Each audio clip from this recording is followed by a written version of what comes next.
Hi girls, welcome back to my channel. It has been 3 months since I filmed Michaela's last toddler update, and tomorrow she's turning 15 months old. And so many things have changed since her previous update, so I decided to continue documenting her milestones, development and growth for myself, but also for you girls. I know that many of you have smaller babies and you like to watch these kind of videos to take a look what is waiting for you in the nearest future, and some other mamas over here have babies similar age with Michaela, about 15 months old, and for those mamas sometimes it's important to hear that you're not alone and somebody else is going through the same challenges of certain age that you're going through, and maybe hear some advice how to solve some pressing issue for you. I know that all the babies, all the kids are different, but I'm sure that there are a ton of things that are very similar, and I know that every mom could use some support, encouragement and maybe advice, and this is what I try to deliver with all of my videos. And by the way, if you're new here, then welcome. My name is Karyna, I'm a full-time mom, and here on my channel I share videos on motherhood, pregnancy, birth and breastfeeding topic every single week. I share my experience, my knowledge from courses and my personal online research. So if this sounds interesting to you, consider subscribing, and let's get into today's video. And the first thing we will talk with you about happened very soon after I posted her 1-year update. She took off. I knew it was about to happen, and it happened right before the New Year's Eve.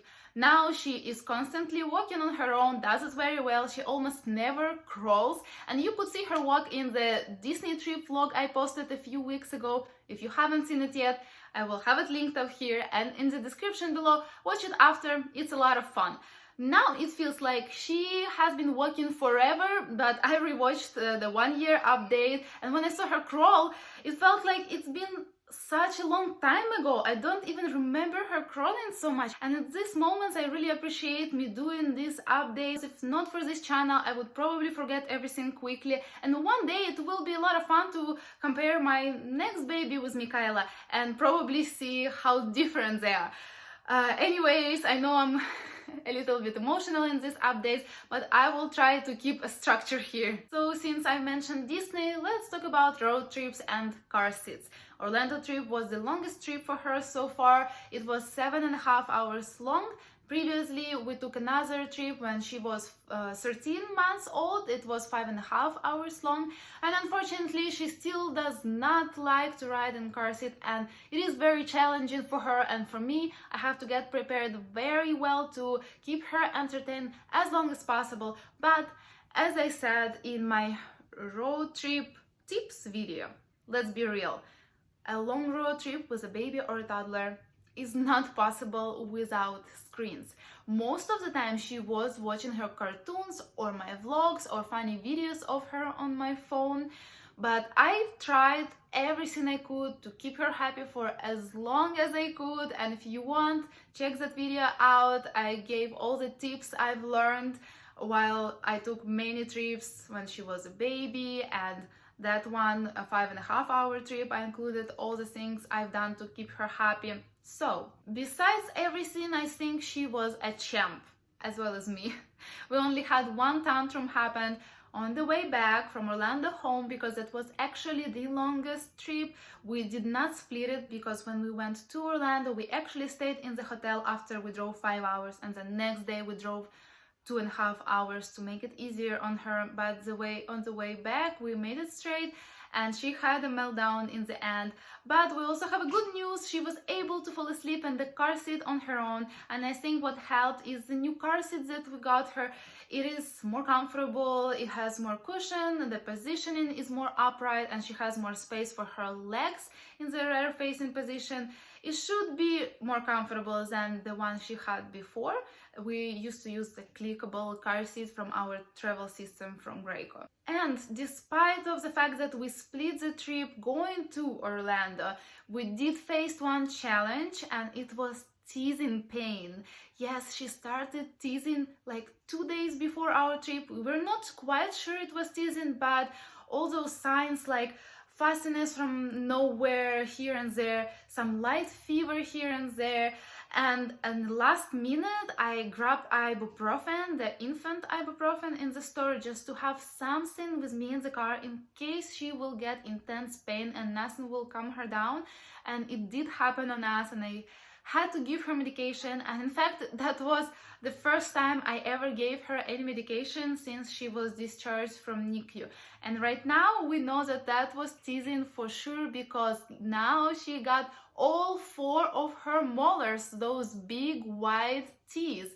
And as of now, at 15 months old, she got 12 teeth total. Now let's talk about solids. My baby loves to eat and she has a great appetite. We tried so many things. Feels like she eats pretty much everything now. We introduced fish and almond and peanut butters, mandarinas, cheese. She loves mandarins, by the way. It's her new obsession. She always makes sure that she eats the same food as in my plate or in my husband's plate. And that's why it makes us improve our diets even more, because I still try to keep her away from sugars, GMOs, preservatives, natural flavors. And if my husband or we wanna have some sweet treat, we just can't eat it in front of her. She will scream and wanna try it. So this really controls us lately a lot too. I also try to keep her intake of regular white refined flour very minimal. Sometimes she can have like a piece of bread or a piece of pizza in a restaurant, but that's like once a week or even less. She has been on a veggie strike lately, and the only thing she would eat is avocado or guacamole. She is always happy to eat this, but everything else, every other vegetables, not always. Lately I started to see her having interest to those things again, and I try hard to serve them in a different way, and sometimes it works, sometimes it doesn't, but my hope is still alive. I really hope that she will come back to eating vegetables. It's so good for her. She should be eating them. And then now I'm always salting her food, and I try to use most of the times unrefined salts like pink or gray salt, which has all the nutrients in it. And the regular salt, table salt, is just not as good, or even sea salt, if it's refined, is not as good either. And I try to keep her meals nutritious. I make sure she gets fiber, protein, calcium, iron, all the good stuff, the good fats. But sometimes, of course, I would give her white rice or fried white rice if that's what we are having today for dinner and she asks for it. But of course, rice won't be the only thing she would eat that meal. I would make sure she has some protein and or healthy fats and maybe even vegetables with it. Another thing connected with solids topic is our big achievement, teaching her to eat with a spoon. In the previous update, I said that I was working toward teaching her to eat on her own. And a few weeks ago, I already shared a video where I shared our experience and exactly how I did it. And like I said, I did not invent any unique strategy or something, but I did some certain things that might help you. So if you are still trying to achieve this goal, if you haven't seen that video, go watch it. I'm sure you will find it helpful. It's gonna be linked up here and in the description below.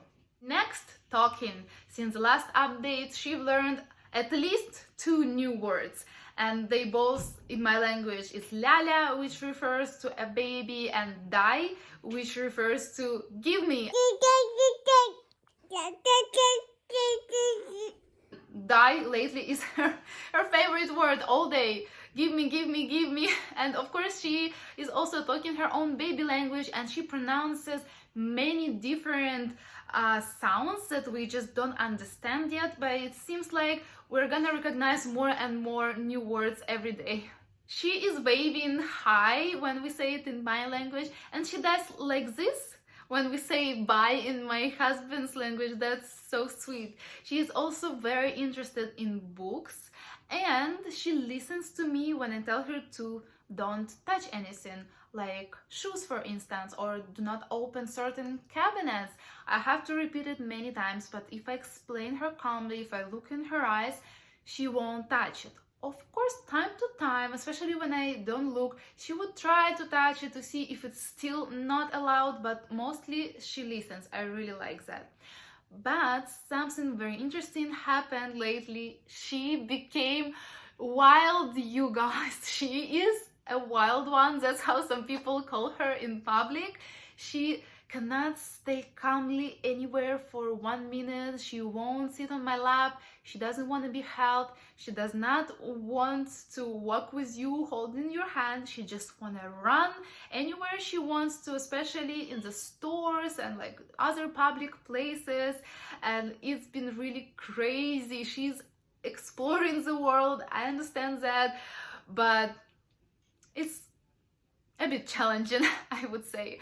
Also, she doesn't get to what are playgrounds for. She only wants to play with like some leaves on the floor and some pieces of wood. She didn't get why the slide and the swing are so fun, but I'm sure that is yet to come. And we still have to talk about sleep and breastfeeding to make it a full update. But I have a lot to say about it, and I would like to make a separate video, a 15 months update on our breastfeeding journey, so that I can go deeper specifically in breastfeeding topics. I hope you don't mind it, and if you are interested in watching this, it will go up next Thursday, so make sure to hit the bell icon below the video to get notified and don't miss out on our breastfeeding update. And if this video was helpful and interesting, please give it big thumbs up. It's very important for the YouTube algorithm, and subscribe to my channel for a fresh video every single Thursday. And I want to wish you to have a happy motherhood journey, and I'll see you next week. Bye.